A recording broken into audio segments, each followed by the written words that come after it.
Should I leave it like this or should I button it? Which is it?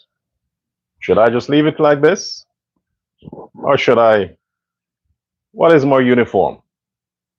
Leave it, close it, leave it, close it. What did you say? I can't.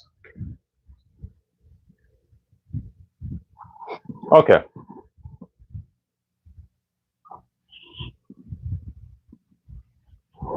Leave it.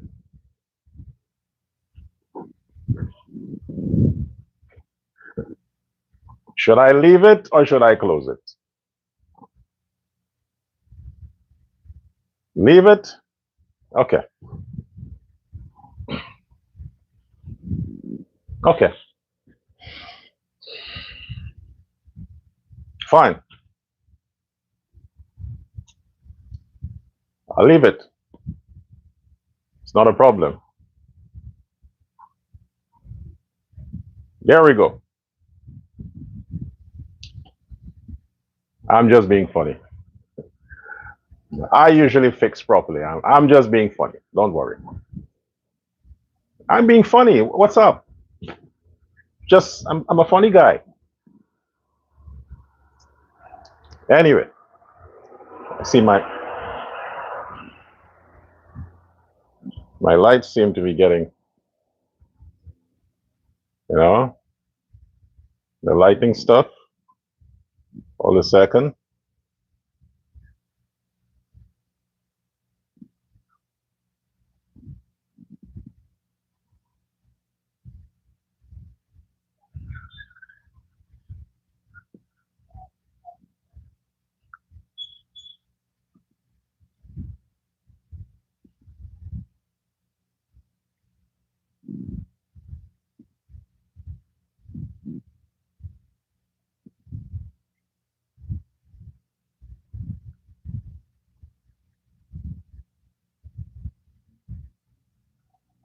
I'll get to you in a moment.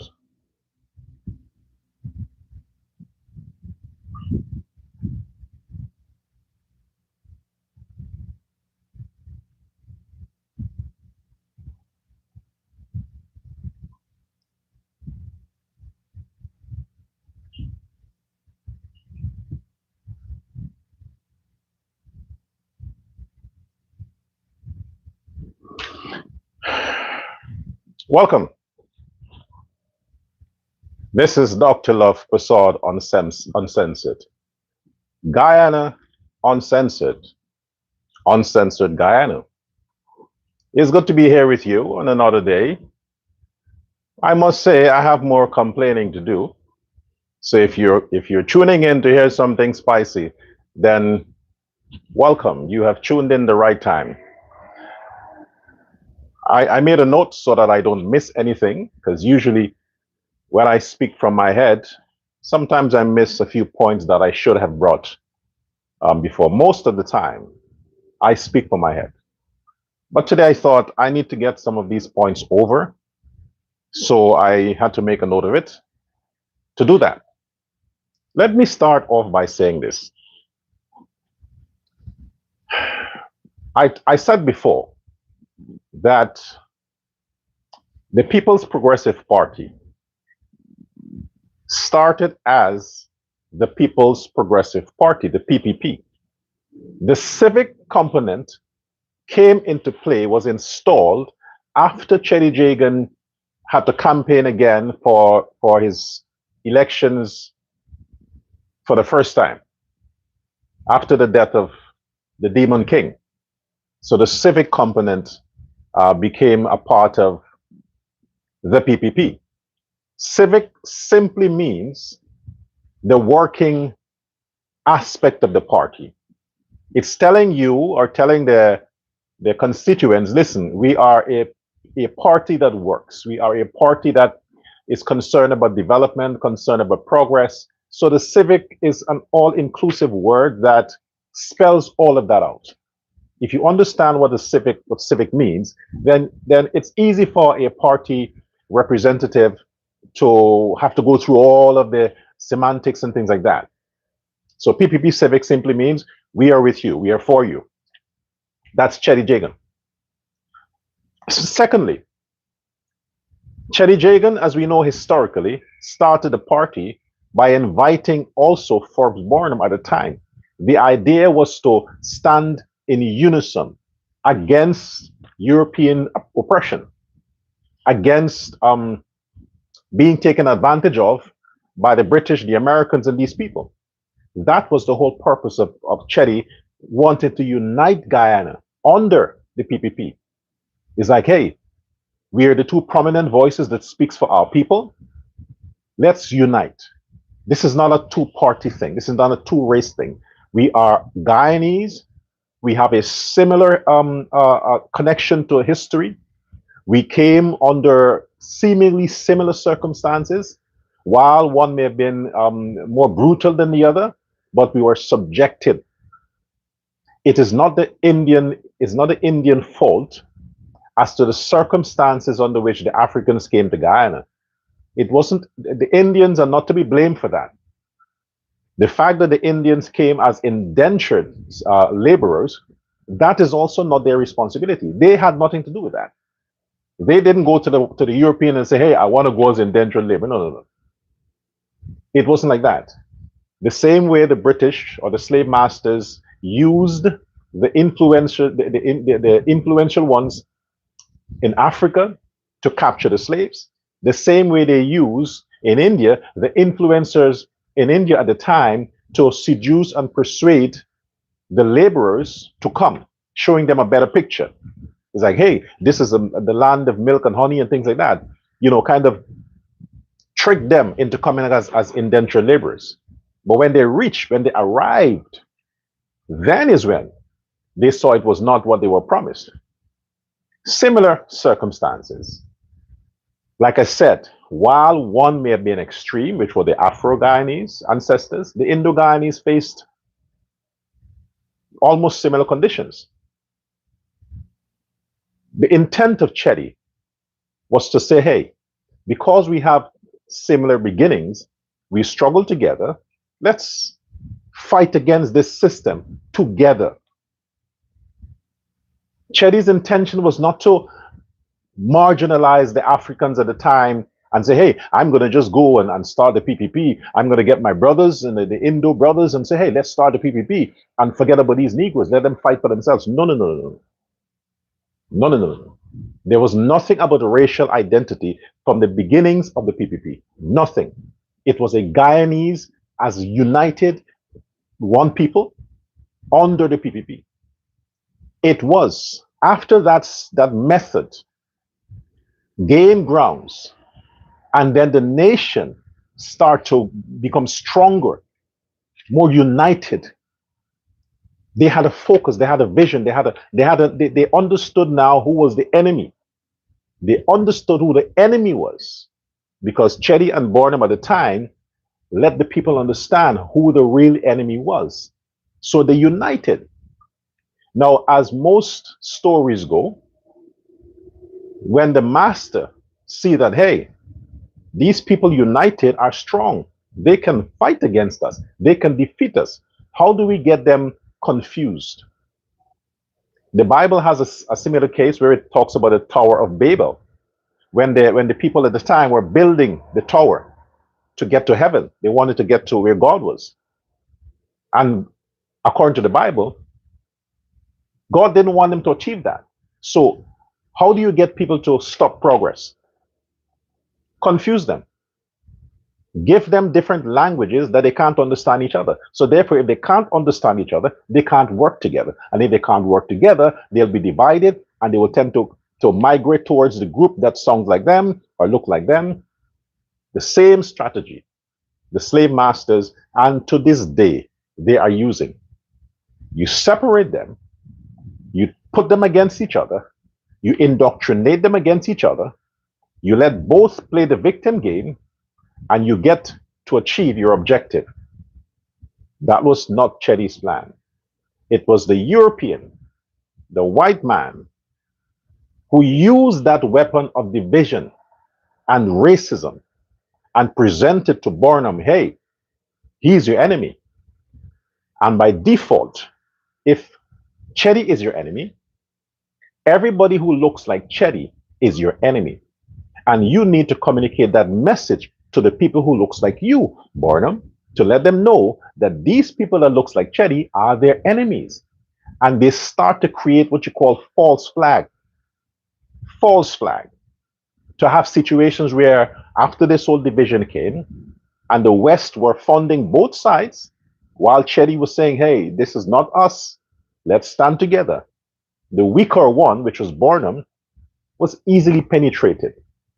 After he realized what has happened, it was late. Then he turned against them. And when he turned against them, the system now used their operatives to cause the problems that we now exist and are experiencing today. Racial identity. But originally, the PPP was a Guyanese party, just one party. All the other sub-parties came out of the faction that created the PNC, the WPA, and all the other parties. They came out of the PNC because they realized that, hey, the PNC was not a uniter. They got to understand from inside, they realized that, hey, this is not the agenda that we signed up for. But they could not go back to the PPP because their target, Walter Rodney and all the others, their target was not the Indo-Guyanese. Their target was to save the Afro-Guyanese from the plan that the West had and they were executing and implementing through Barnum, Forbes Barnum. So Barnum now was a selfish man. He was self-centered and selfish. They had to deal with him. On that premise, I want to say this to you Guyanese. The People's Progressive Party is not your enemy. And I'm talking across the board here. The People's Progressive Party is not an Indo-Guyanese party. It's not a Hindu party. It's not a East Indian party. It is not. Understand the origins of the party, why the party was formed, how the party got that identity that it's Indo-Guyanese. It didn't come from Chedi. The Indians were forced to group under the PPP for safety, to have a sense of identity, of belonging. It is the blacks who they kept confused, not they as in the Indians. The blacks were kept divided and confused by the penetration of the West. The CIA, the Americans, the Europeans, they used the weapon of segregation and racism and picking all of the prominent blacks within the PNC and pulling them aside and say, hey, you can do better. Dividing the Afro-Guyanese.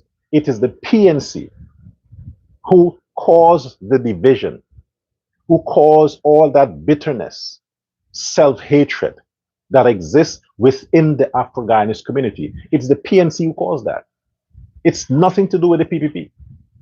The PPP only protected their identity, and by extension, the culture remained within, under that umbrella. But being a Hindu doesn't mean you're PPP. The PPP is not a religion. It's not a racial identity. It's an organization that represents an ideology, not an Indian ideology, a political ideology. And I must say, it is for my opinion, I see the PPP as a socio-capitalist party. Okay, there's a segment that deals with socialism and capitalism. both combined. I don't see the PNC as that. I see the PNC as a socialist party.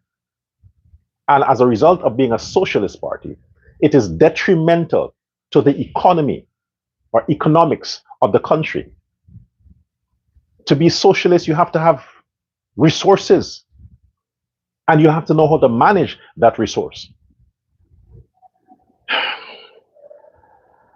Coming through time, understand, my support for the PPP is not by extension my support against Afro-Guyanese. Please understand, I have to keep making that statement. I have nothing against Afro-Guyanese. I have a problem with the PNC that has demonized, caused the Afro-Guyanese to retain that perpetual stain because of the nasty politics since the Burnham time. That is what I have. I have a problem with the organization, the identity, and what it stands for. The PPP doesn't have a track record of what the PNC has. It doesn't. You cannot hold the PPP's concept or policies or ideology at ransom because of some individuals within the PPP who may from time to time spew out some inclination that they are inclined to be racist. That's personal choice. Racism is a personal choice. People have to choose to be racist. You don't born a racist. You're not raised a racist. You have to decide that. You have to decide if you must discriminate against somebody else on the basis of their identity. It's a personal decision you have to make. No political party don't tell you to do that. You have to decide that. And if you decide based on whatever circumstance that you're going to discriminate against this individual on the basis that they are black or white or Indo-Guyanese, whatever it is you who have the problem. Don't condemn a whole party or organization for the actions of a few. Guyanese, Afro-Guyanese, Indo-Guyanese are not racist. They're not racial people. I never met an Indo-Guyanese that is racist. Never in my life. And that is the fact. I also have never met an Afro-Guyanese who is racist. Never in my life. The things they say, the actions that they perform in public that is noticeable, that is categorized as racist. But until they demonstrate that by their actions, you cannot tell. I have no experience to say that yes, X is racial.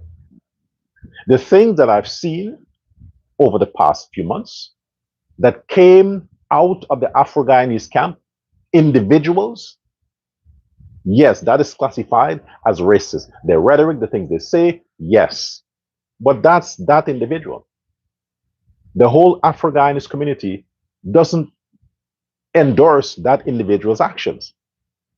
Hence why the PNC lost massively. Because the Afro-Guyanese of today had to do some self-introspection. They had to look within and ask the questions, like I said the other day, a few programs ago. I talked directly to the Afro-Guyanese. I said, go in front of your mirror and ask yourself the question, why wouldn't you vote for Irfan Ali? And if you can convince yourself as to why, without beyond the shadow of a doubt, but if you can't, and you're only going to vote for the PNC because you're supposed to, then you're racist. That's what I said. So, politicians, for their own agenda, convert conveniently innocent, unsuspecting people to be racist or to display racial inclination. So these politicians can use that evidence to keep control of their base.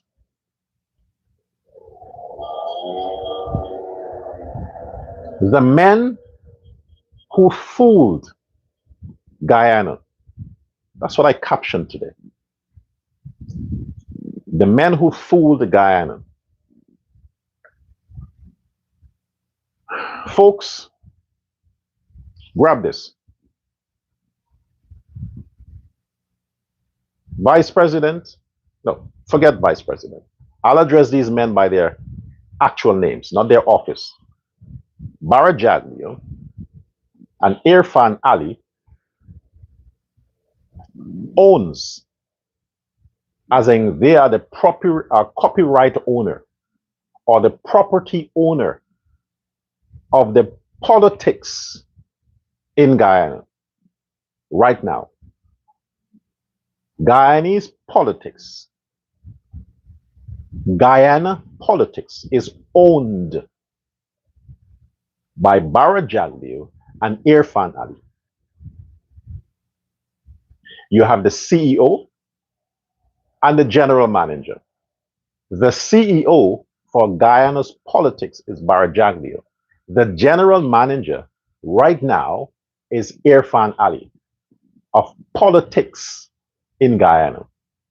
The economy, the business economy, the financial generating tool of Guyana is owned by the Mohammed's family.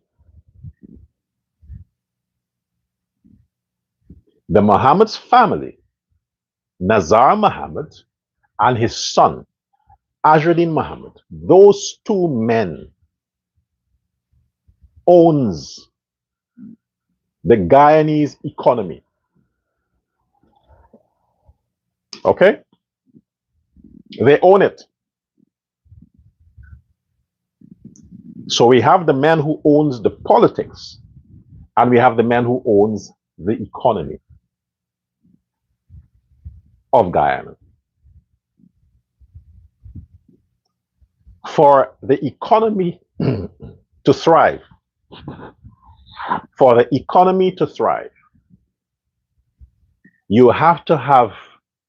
you have to be in bed with the politics.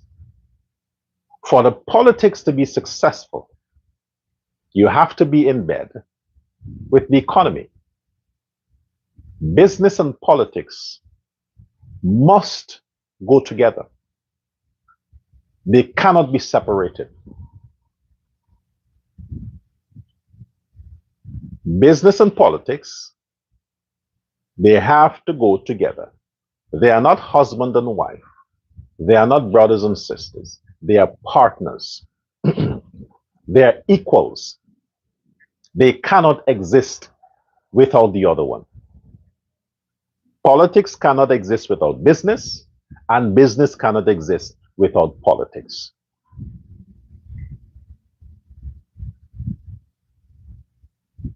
I don't want to break it down further. I think you understand what I'm talking about here. I'll digress. I'll come back to that shortly. I want to address something to Vice President now in the capacity as Vice President, because you will be Vice President again. I'm not addressing you, sir, as Secretary of the party. No, Vice President. You will be Vice President again. You have acknowledged the people on the observers who came to observe Guyana's free and fair elections, and they have declared that elections are free and fair. They have observed and pointed out the influence that social media, platforms on social media and social media influencers, podcasters had on the elections in Guyana. Every party was affected by social media and social media platform, and more directly, social media influencers. To be an influencer is to be able to influence your audience, influence on individual actions, their decision making. So based on the Vice President's account on his last press conference, My takeaway from that is that social media did not affect the success at this year's election. Social media platform, social media influencers, social media podcasters, or the internet in general did not in any way contribute to the massive success of the People's Progressive Party at the elections this year. Now, while Vice President Jadgeo, you have acknowledged, your own words, that it's social media and these pundits on social media, not local television, the internet, Facebook, TikTok, YouTube, these platforms largely, if not exclusively, is responsible for influencing the demise of the PNC. While you acknowledge that, and the observers, and also you acknowledged that social media helped, made, fulfill the agenda, the objective, and the victory of the Win Party, making them the opposition leader. That is indisputable. Okay? That it is social media.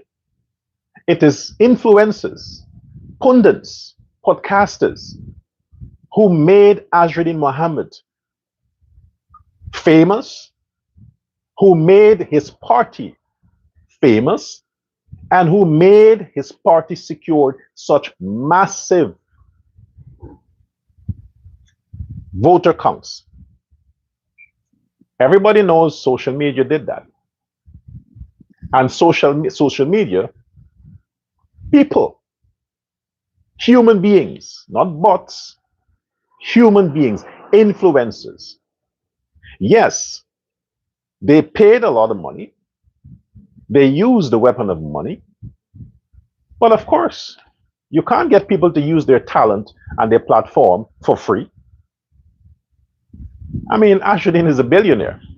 He was running for something as powerful as the presidency. You can't expect that for free.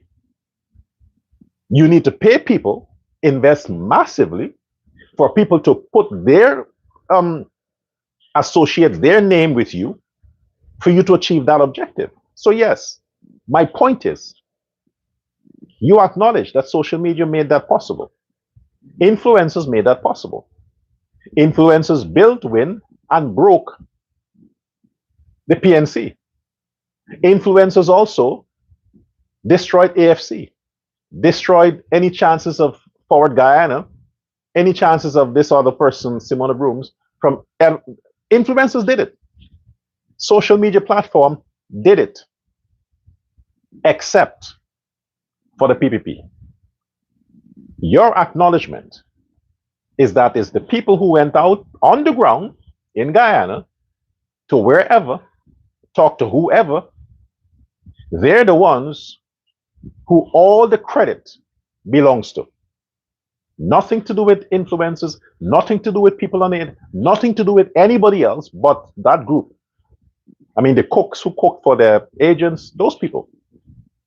According to you, Vice President, your words, not mine. Further, in 2020, you have acknowledged that the PPP barely won by 6,000 votes. Barely. 0.3 something percent, right? Barely won. 6,000 votes. I mean, in 2019 or 2020, the PPP also had large crowds. The PPP always enjoy in-person crowds, always. They had it in 2015, in 2010, in 2020. People always go out, but it's never reflected in the votes. Never reflected in the votes. But this year, 2025, the fact that only 3 years Ali had to deal with all the things he had to deal with, the fact that all these other parties invested so much in social media, And according to you, the PPP did not have to bother too much with social media. Yet, sir, the difference with 2020 and 2025 is 40 plus thousand more votes for the PPP. 40 plus thousands. Given the PPP, possibly more, possibly 36, 37 seats in the National Assembly. And my impression is that social media, including myself, had nothing to do with the success of the 40 plus thousand votes the PPP had secured, even though in wide areas across the country, you had a decline in voter turnout. Even though that happened, you're saying that people like me had nothing to do with the PPP's success. That's what you're saying? That the people who is responsible for that are the people who have been on the ground 2020, 2014, 2015, 2010, same group, same strategy, same message. You're telling me the same, it didn't work then. By some miracle, it worked now. Without the help of people like me and other influencers who poured their hearts out, largely for free, who stood and backed the credibility of people from the PPP that they don't even know. Because I'm not a personal friend to you, Vice President. I'm sure you have forgotten the few times we met in the past. I'm sure you forgot that. Because you meet thousands of people. But I remember that. But still, Irfan Ali and I had our past way back in the day, many, many years ago. But we had no interactions when Irfan became a prominent politician. None. I don't know the man as a politician. But yet, I put my credibility on a world stage backing your credibility, Vice President, and Irfan's credibility. The combined views, the combined shares across my platform, including the two that got shut down recently from Facebook, across the platform, TikTok, Facebook, YouTube, the combined, it's hundreds of thousands more than the population of Guyana. Hundreds of thousands. And you are saying that people like me had nothing to do with the success of the People's Progressive Party this year? That's what you're trying to say? So therefore, in your speech, thanking everybody, the influencers who the world knows is largely responsible or exclusively responsible for the 40,000 plus votes that the PPP secured, you didn't acknowledge them. People like me. You didn't. You know how embarrassed that is? You have any idea? You said social media destroyed the PNC. Social media helped win. You said it. But it didn't help the PPP. The PPP only was held by these people who just go around in some neighborhoods. That's it. Is that it?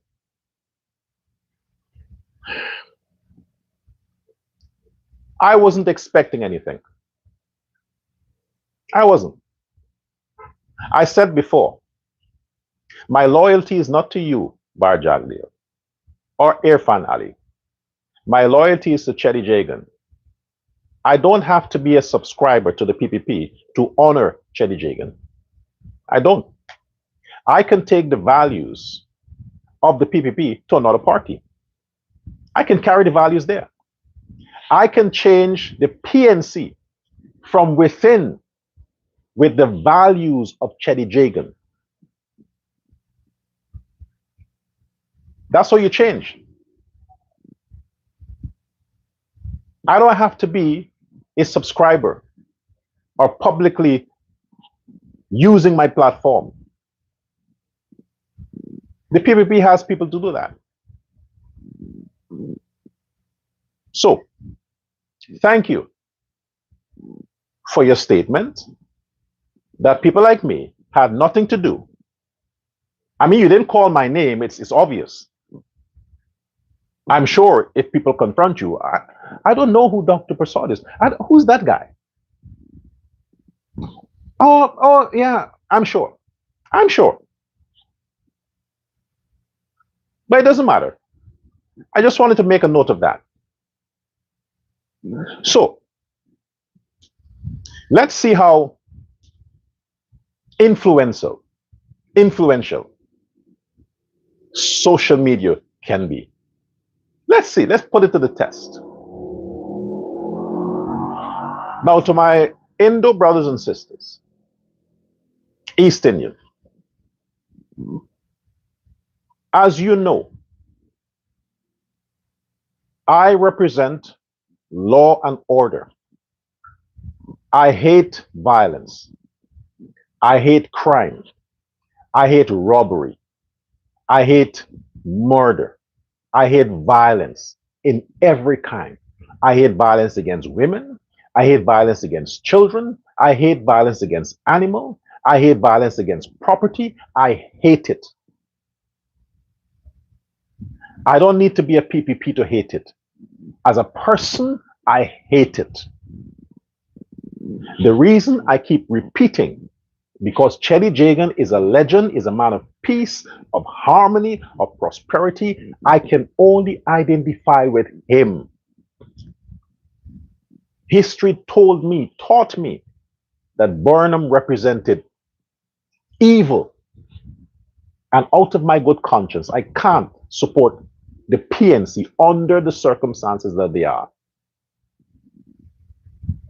I embraced and I stood with the Indo-Guyanese because of what I saw recently being meted out against the Indo-Guyanese.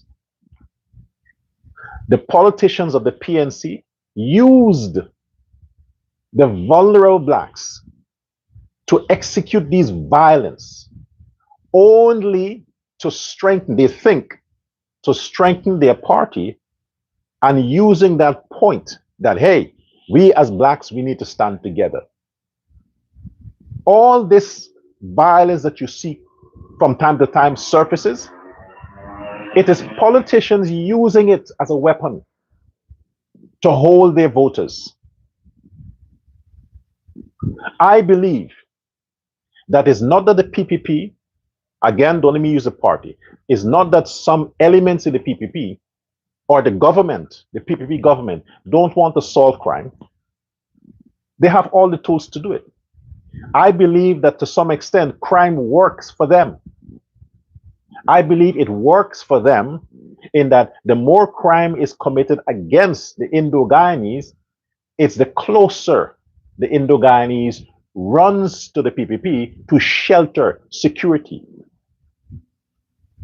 Because if Guyana don't have a crime problem, they have to find something else to keep the people, the Indo-Guyanese, under control. So crime seems to be the weapon that is workable. Just condemn it, forget about it.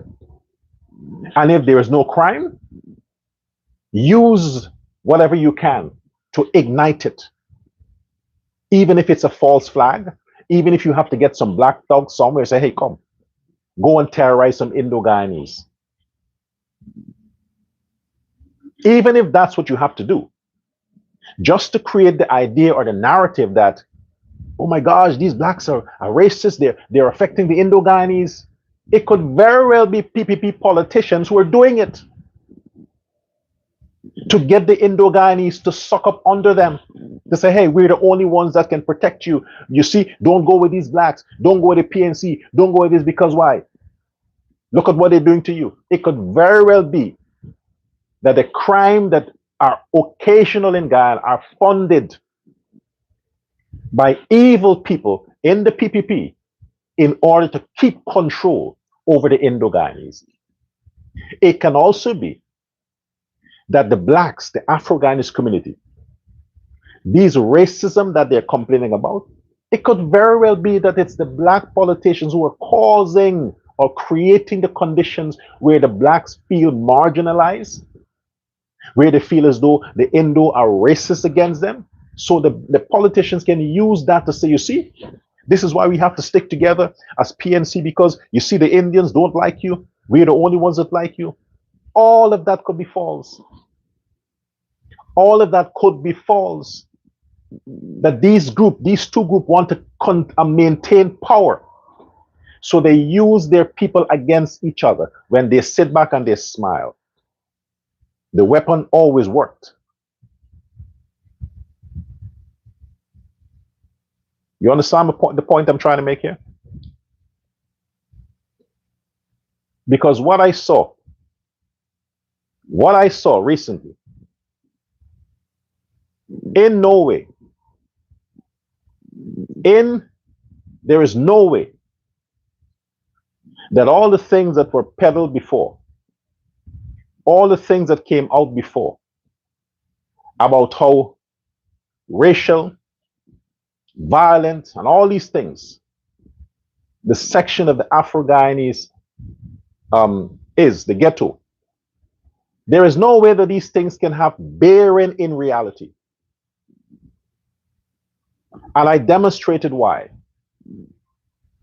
Because these people, those Afro-Guyanese from the ghetto, they went rain and sun.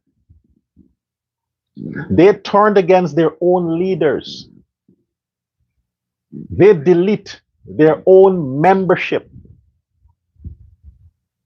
of their organic PNC party to support an Indo-Guyanese billionaire, a family or the family that owns the city. That these Afro-Guyanese know, they know that the Mohammed's family never paid any mind to them. They grew up in the city. They know these people. But they were willing to turn their back on all that. They were willing to forget about all that kind of stuff. That these people are racist, these people don't like black people. They were willing to forget all that and stood up to defend a billionaire who has the means, the money, and the power to defend himself. Those Afro-Guyanese who I thought were racist against Indians would stop at nothing to destroy Indians. Those Afro-Guyanese put their neck on the line for an Indian who could have just paid his way, who could buy the whole police force, who could buy the whole parliament. They did that for that Indian. Where is the racism? They turned against their organic party, the party of their mothers and fathers, their religion. They literally shut down the PNC for an Indian who was raised in the PPP, under the PPP. Where is the racism? I was wrong. Politicians from both sides manipulated the data to keep the people confused. The same thing Barnum and the Europeans and the CIA back in the day did to divide the nation, to turn Indian against each and against black. The same thing they did today because of their greed for power and position. Business people are not involved in that. The businesses in Guyana are not involved in what I'm saying here. This is just politics. This is politicians from the PNC and the PPP manipulated their bases because they have a similar agenda. They know what each other is doing. And they keep the people divided, and this would reflect elections time. It all pays off elections time. You can't unite the people. If you unite the people, we don't have power. And if we don't have power, businesses like Azruddin Mohammed will suffer. Because Azruddin Mohammed, they need corrupt politicians for their business to grow. Brings me to my next point. Have you forgotten the situation with their 300 million offshore base that the Mohammed's family secured a contract from ExxonMobil back in 2022? ExxonMobil is an American company. American company. ExxonMobil said they vetted the Mohammeds. They did the background check. They checked with all their sources everywhere because they don't want to do business with anybody who has a question mark. ExxonMobil, that giant of an that oil giant, did all their research. And they concluded 2022 that the Mohammed's family were clean, legitimate business people.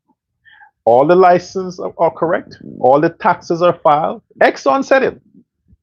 They did all their checks. They didn't want any issues.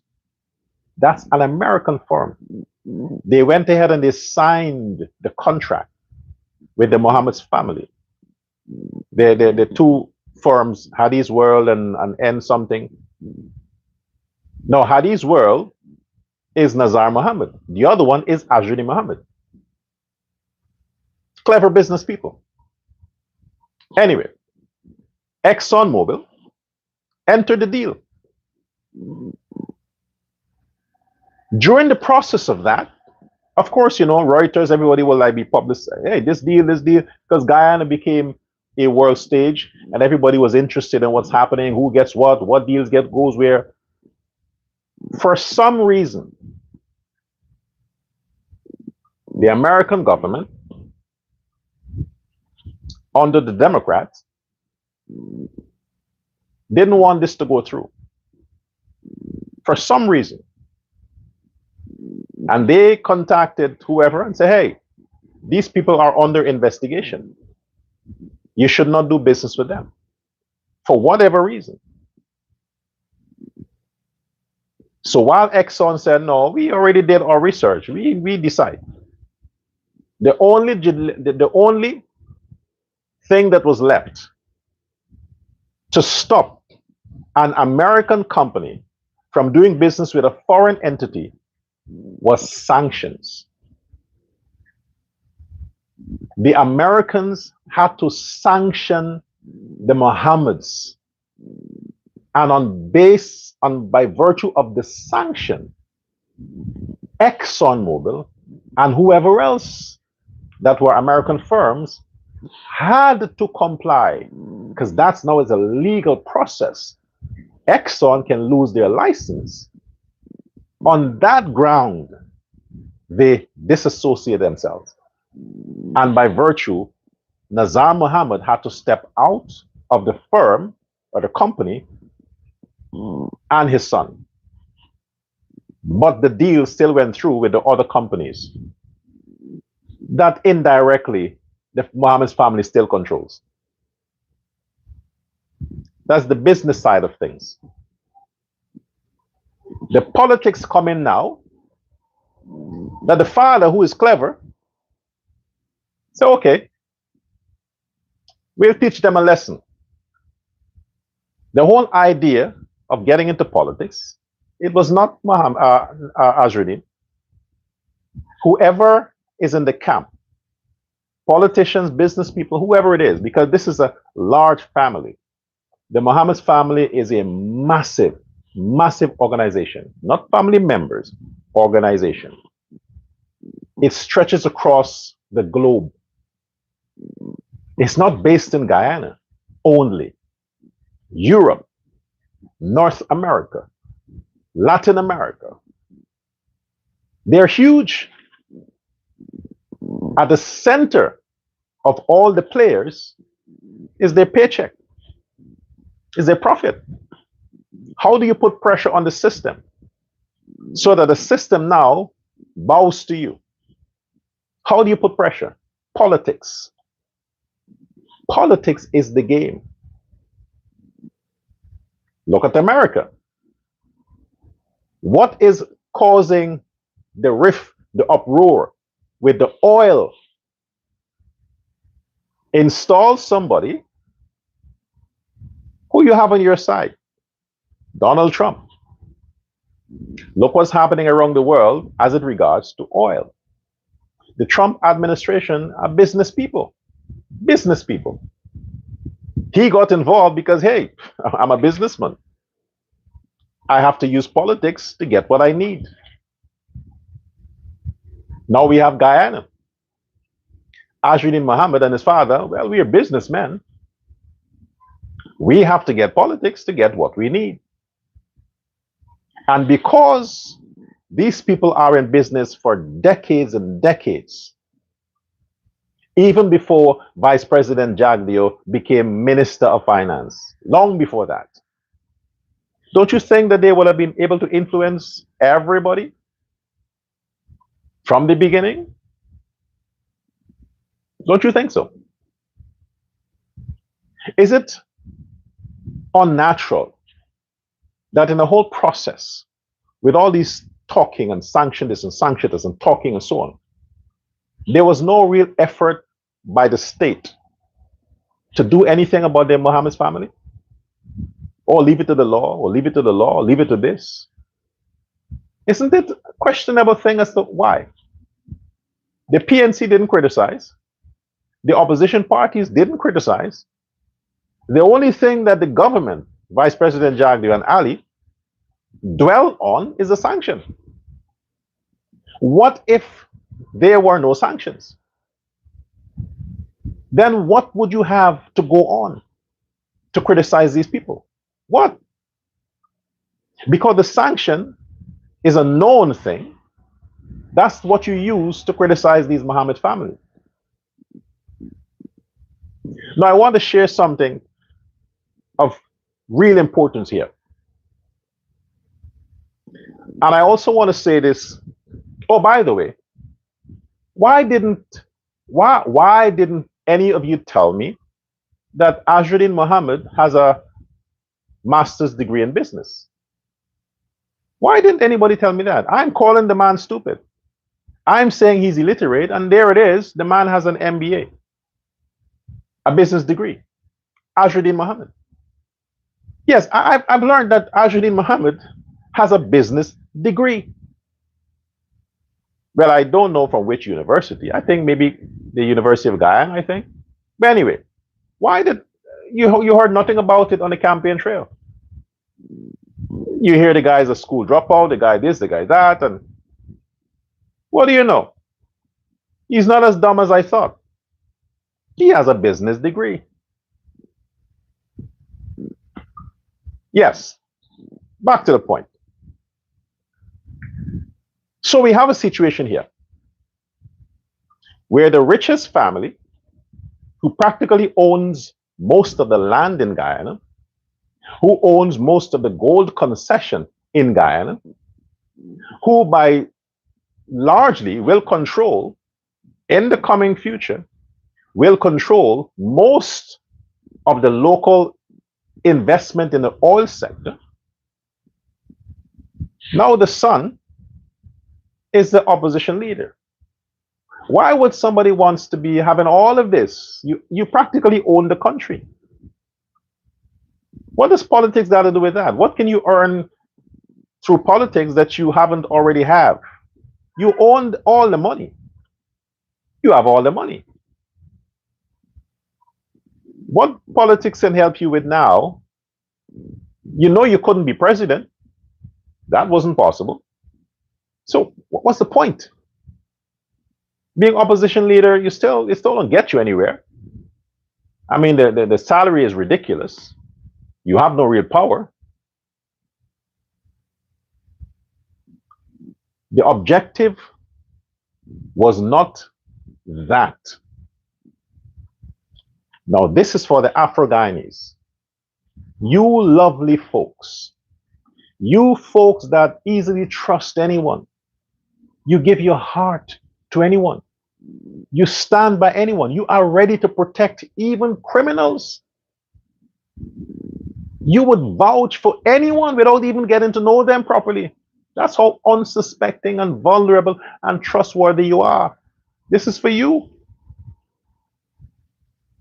The plan was to get rid of the PNC.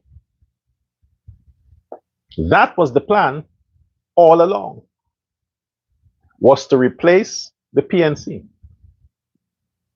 You see, the plan was sold to you that they want to get rid of the PPP. But if you had read between the lines, you would have understood that that's not possible. Indians, like I said before, Indo-Guyanese are loyal to the PPP, not because they're racial, but because they feel safe with the PPP. They feel protected, even though they're not, they feel protected. So that's a gamble to think that some newcomer Indo-Guyanese also can replace it. No. Don't mistake Nagamutu and these others. No. Those guys are politicians. Those guys are hustlers. And what did they do? They helped the PNC. The point here, it was a plan, an orchestrated, well thought out, well detailed, well documented plan to get rid of the PNC. All this sentimental stuff, all this, oh my gosh, I feel so bad for the PNC. Oh my gosh, I prefer to work with the PNC. No, it was a plan to get rid of the PNC. You see, if you get rid of the PNC, is the only force that the PPP is afraid of when it comes to politics. The only force. The people who are sponsoring the government, the same family, and these international players, they put together this idea that, hey, we can do what the Americans usually do, play on the emotions of these unsuspecting blacks. Because black people are sympathetic. They're ready to rescue even the devil. And how do you get the sympathy of black people? Play the victim game. Throughout this win campaign, throughout this whole process, who was the victim? Azruddin Mohammed. He was the victim. He sold to you and got all these medium, even the platform that are controlled by PPP members, pushed Azruddin's propaganda, pushed the people who are peddling lies in favor of Azruddin Mohammed. Even the campaign, the platform that PPP has, were doing it. I said on a few occasions, talking about Azruddin and everything you do is helping him. You are marketing the guy. You are introducing the man under these circumstances to people who may have never known the guy existed. A lot of the Guyanese got to know Azruddin under the circumstances of him being a victim. The same thing like the Adriana case. Sell it as the victim. And the Africans would not question. They wouldn't think. Emotions first. No, it's wrong. No, it's wrong. After then they think. Do you have any idea right now how many Afro-Guyanese are crying, are sad? They want to beat up on themselves. They hate themselves because they betrayed the PNC. You know how many? Well, it's already done. The job is done. There are a lot of Afro-Guyanese right now who are asking themselves, how the heck did I listen to Doggy? How can I, this Odessa Prime was, there are a lot of Guyanese women who are like, I hate that. How did I?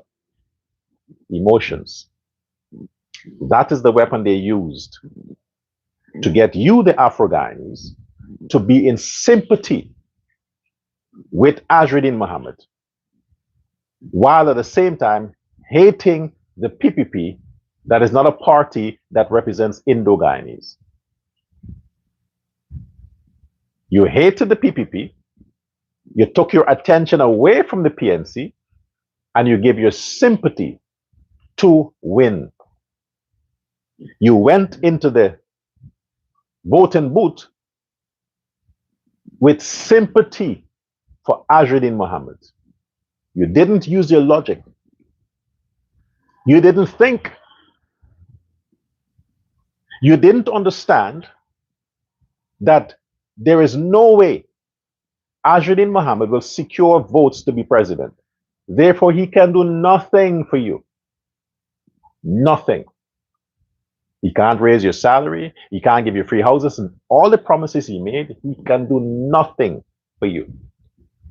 You have to be the government to be able to do those things. So while you betrayed the PNC for this businessman who used the weapon of politics to get what he wants, to continue his business, you fell in the trap. You gave your sympathy to the richest man in the country, and as a consequence, you ignored your, let's say, party that was suffocating, begging you to, like, hey, help me up, I can't swim, help me. You were so distracted by being at empathy with Azruddin that you caused the demise. You crippled the PNC. You crippled them. The picture here is the people who owns Guyana have just legitimized their ownership. Now it's on paper. These four men, Ali, Jadgeo, Azruddin, Nazar. It's four men. You are not in the picture. Not the Indo-Guyanese, not the Afro-Guyanese. You are not in the picture. You're not. All the decisions that will be made from now, it has to give concession to the Mohammed's family. They have to directly benefit from all the policies of the new government in order for the government to get their support. All the policies, all the legislations, everything that the government intends to pass will get passed and the blessings of the opposition, because they have to now trade. Quid pro quo. You give me something, I give you something. Because the Mohammed's family, that's how they got rich. Give for give. They have used politics from the beginning. They became the richest family. Now they are in politics and they've just legitimized their position, concreted. You have 5 years to suffer now. You already awoke. Now you have 5 years to suffer, to regret your choices. It will be a painful 5 years. I can guarantee you that.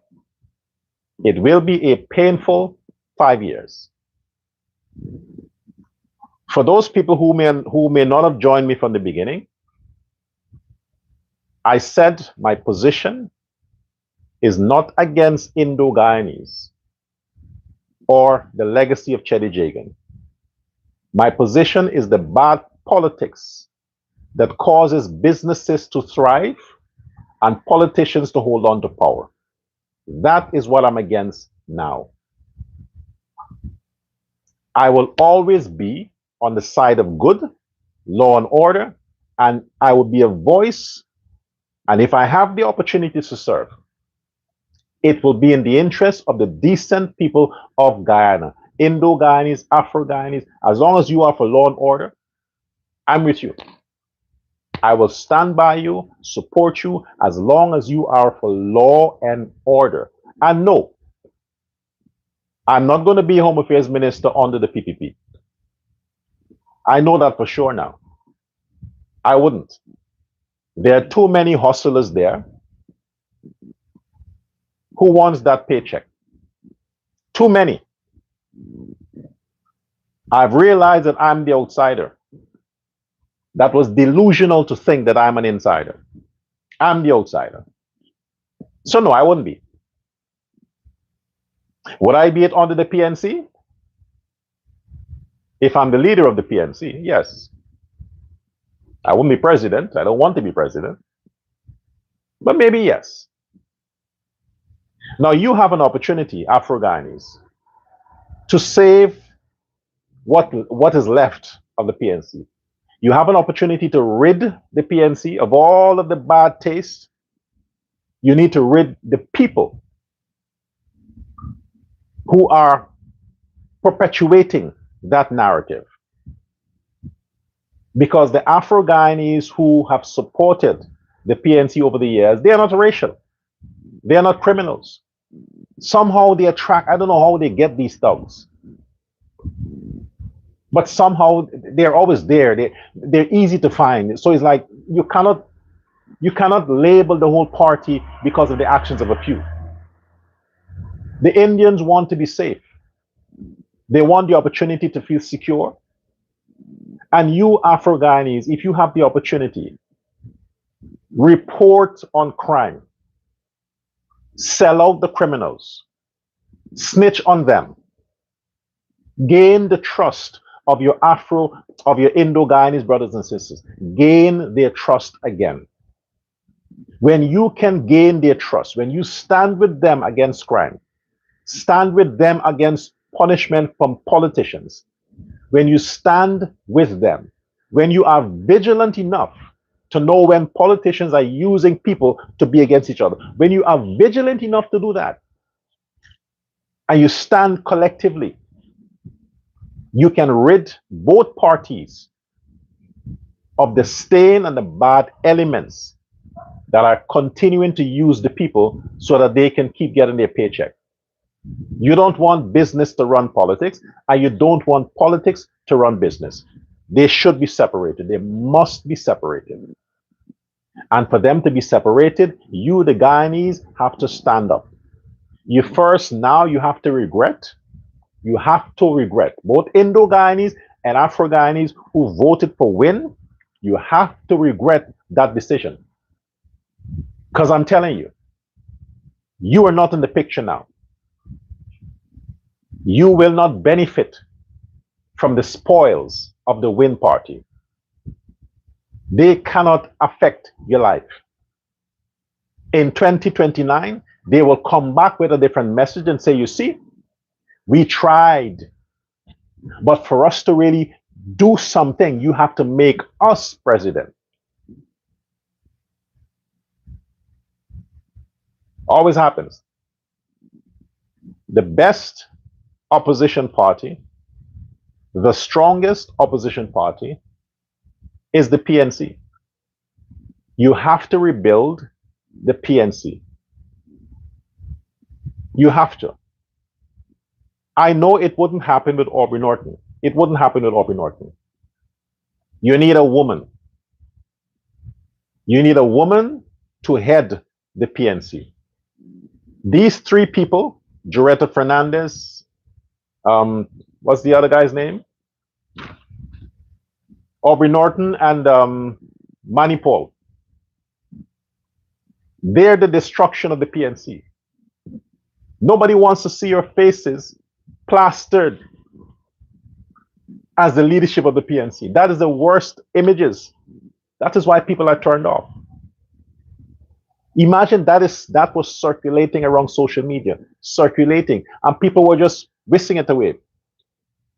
That's why nobody was watching the press conferences of the PNC, because of the faces that continue to come on the camera. People don't want to associate and they don't want to see, because the stain that accompanies every time they open their mouth is violence, racism, violence, racism. People don't want that. The black people had enough of it.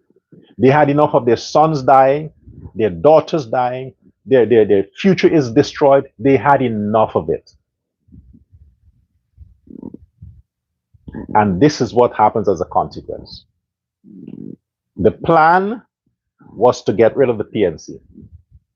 It was sold to you like it was to get rid of the PPP. But it was really to get rid of the PNC. The Mohammeds tricked you. They fooled you. They used you, the black people, against yourself. And the PPP knew that. They knew that. But they told you it was against them. No.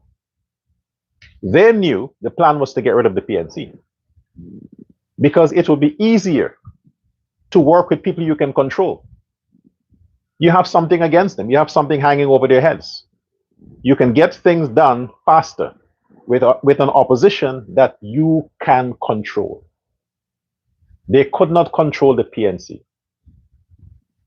So it just went over. And as a consequence, the objective was achieved. They made this guy opposition leader. Now you have 5 years to regret it. I am on the side now of the Guyanese people. I want you, both Africans and Indians, to trust me. Trust me. Wherever I go, you can trust me. But for now, I'll stand independent. I want to see how influential social media can be. I want to see. So let's see if I can influence the rebuilding of the PNC. Let's see. If I can influence the PNC back on top, let's see if I can. You never know. And 2029, I will not be speaking for the PPP. So let's see how it goes. But thank you, Vice President. And congratulations on Ali's second term. None of you folks don't have to call me. You don't need to. I got the message loud and clear.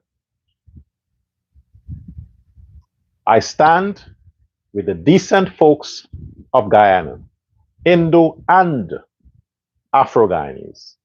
They're the ones I serve. When you see me, you see a PPP and you see a PNC. Not a Burnham PNC, a Chetty PNC.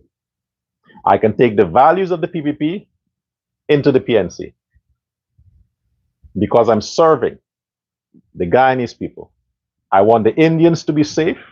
I want the Africans to be progressive. Trust me. Let's begin this together. If you are convinced and convicted, you want to share the lie, go ahead and share it. I'm not going to beg you. I won't beg you. That shit I don't do. You want to share it, you can share it. You don't want to, I get it. But the hardcore people understand this. If I get any sense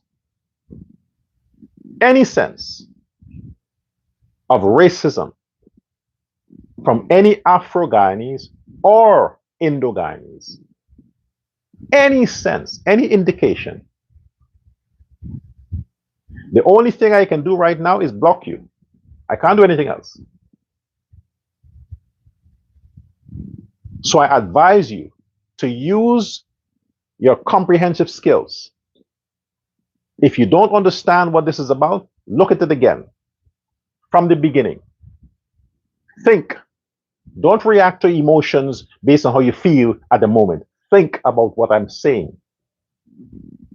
But if you want to react to what I'm saying with emotions, and your statement or comments would have a racist tone, I'm going to block you.